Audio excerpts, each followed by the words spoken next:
There is an image that I previously cut into layers in Photoshop. Place the first layer on the timeline, increase the duration to 10 seconds, place the remaining images on tracks above.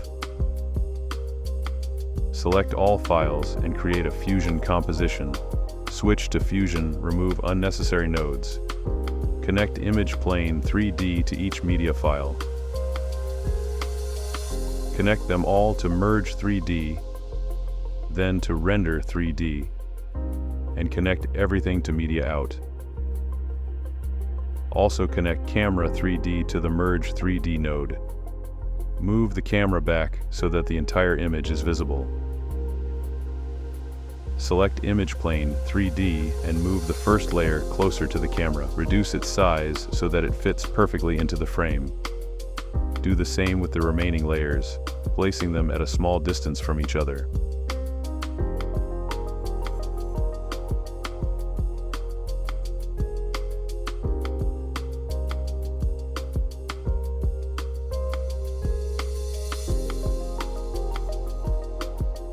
Select Camera 3D, go to frame 160, go to Transform and set a keyframe on the camera's Z-axis. Go to frame 0 and move the camera to the starting position of the animation. Go to Spline and smooth the beginning and end of the movement.